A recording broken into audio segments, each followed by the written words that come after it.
Yo, what's going on out there, fight world? It's your boy Money back with another one, fam. And this one here is on two future Hall of Famers fighters and a future Hall of Famer promoter. We have Bob Arum, the man that's the owner of Top Rank, been running Top Rank for probably 60 years now in his boxing game.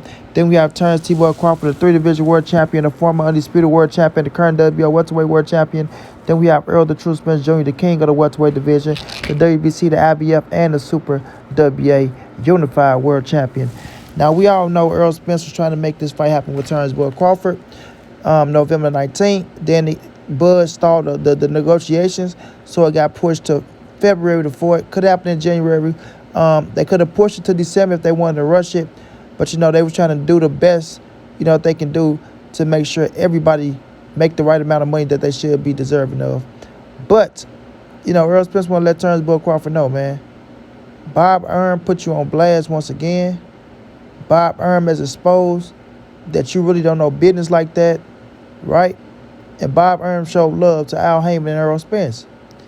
Now, when I looked at the interview with Bob Arum, right, he said you can't expect Al to put up a large lump sum of money for Terence Crawford, who don't really understand what's really going on because he don't have a promoter, right?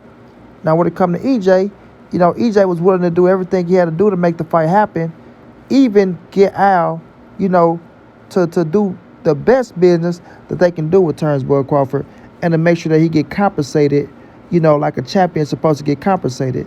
Not overcompensated, but give Terence Crawford what's deserving of him. Now, Terence Crawford, we all know, was with Bob Arum for the majority of his career. Bob Arum wanted to make Bud and Errol happen so bad because he know he was going to get a return on that fight because he'd been losing money on every other fight that Terence Boy Crawford was having under his banner. And he was tired of the shit. Just call it for what it is. He was tired of it, right? So now that Terence Crawford is a free agent, he's on his own with no promoter, Bob Arum looking at it as is, Terence not doing the right business. He don't really know what's going on, especially making a fight of this magnitude with him and Errol Spence. He said if he had, if he would have still stuck with Top Rank, that the fight would have got done on the simple fact of, they know how to maximize the dollars, and you got somebody behind you with big dollars that's willing to help put up money because they know what's coming on the back end. I repeat, y'all, they know what's coming on the back end, right? Where everybody telling Terence Crawford, oh, don't worry about the back end money. Don't do this, don't do that. Which people out here lying to my Terence Crawford took 35% of no upfront and no back end. 35% is fucking back end money. Know what y'all talking about when y'all be talking, right? So now come to the point to where Errol Spence is in a good position with his advisor, and he's ready to go, locked and loaded. So now they send a contract to Terence Boy Crawford that he pretend to agree to, right? Semi-agree. People want to say, well, he verbally agreed. Man, verbally agree is giving people your word. So all the man got is their word. So if I come in here and tell y'all, okay, I'm going to do it, and then I turn around, y'all be like, man, you're a damn liar, right? So that's exactly what Terence Crawford did to this dude, Errol Spence, and PBC. He supposedly verbally agreed and then took his fucking word back. You know what I mean? Because he don't understand the business of boxing entirely. You know what I mean? Yes, you know how to get your money and see what you want to get on the contract, what you was looking at, but the real shit that goes on behind the scenes, he never had to deal with nothing like that. He never. Bob Arum was taking care of that business for him. You feel me? And Bob Arum was losing out. So when we look at the situation with Terence Crawford now, right, with his trust issues and his insecurities and him not really understanding how the money works and how it come in when the fight is over, things of that nature, he does himself a disservice. He does himself a disservice. Like Bob said, if it's true that BLK is giving him $10 million or anything like $10 million, he need to call himself Jesse James, bro. Because he's stealing. Per stealing. Bob Arum letting people know the dude ain't worth the type of money that he's asking for. He's not. Right? The money turns, like, he don't bring in, he don't generate. It don't take away from the skill set of Terence Crawford, everybody. It don't take away that Terence Crawford is a hell of a fighter. It don't diminish that all his accolades. It don't diminish that. It's just that when it comes to the business side, the man is not the biggest draw. He's not. He don't generate what he asks for. And people are not stupid. You know what I'm saying? People not going to lose out on money for Terence Boy Crawford. They just not going to do it. And what Bob Brown was saying was, I could have been a promoter to put the money up behind his ass, because I would have took a chance, because I want what I want back from off his ass, what I lost from him. You feel me? But Bud is not going to put his own money up and then take a chance on getting X, Y, and Z back. That's how business work. These promoters go out there, they get investors and things like that to invest into the situation. And you got to pay these dudes by what they've been pulling in for pay-per-view and things like that. You know what I'm saying? They're not the only two that's getting paid. Everybody else got to get their money as well.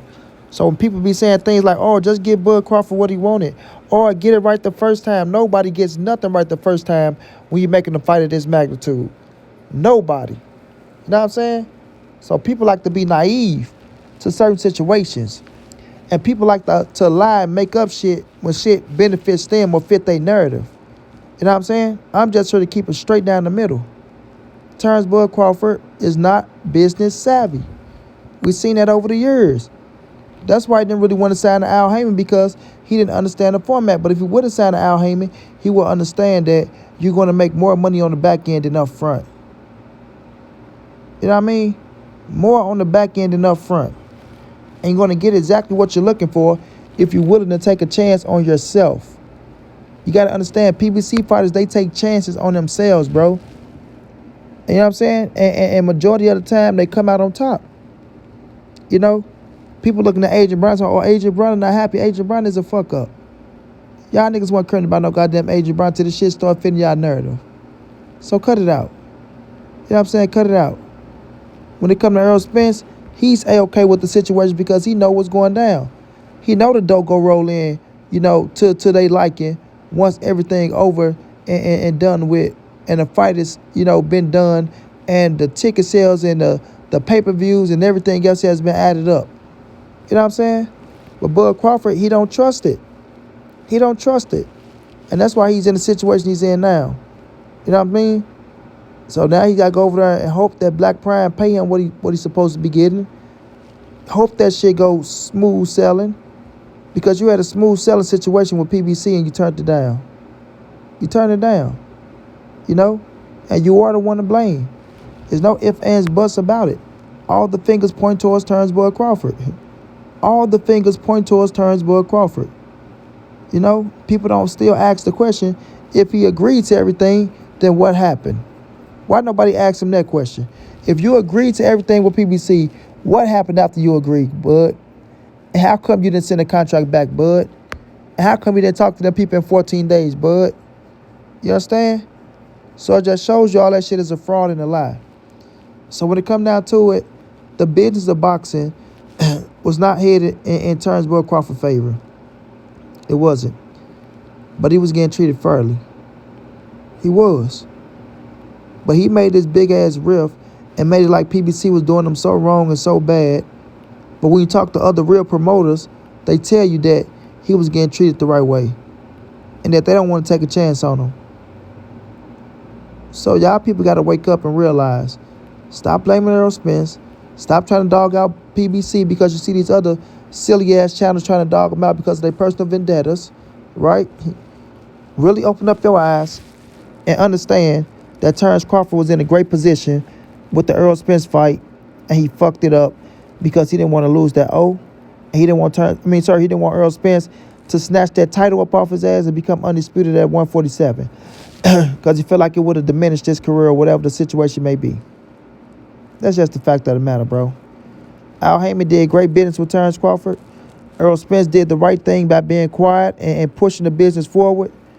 Terence Crawford, the one came out, and he's the one that asking all the questions that don't make no sense. So y'all need to really, really, really, really put the blame on Bud and understand y'all need to hold his ass to the fire for fucking up the biggest fight in boxing history. You know what I mean? He fucked up the biggest fight in boxing history because of his ego, his insecurity, his trust issues, him not being a good businessman, and him just really not wanting that smoke with Errol Spence. And that's just the facts. Until then, it's your boy Monty. That's the NSBC moving and nobody safe in these streets. Hit them thumbs up, subscribe to the channel. If you want to donate, OG Money on Cash App. TreyHampton52@gmail.com on PayPal. If not, just tell a friend, hit that subscribe button, like, comment, share the videos, and y'all know how your boy get down, man. Big dog status, family.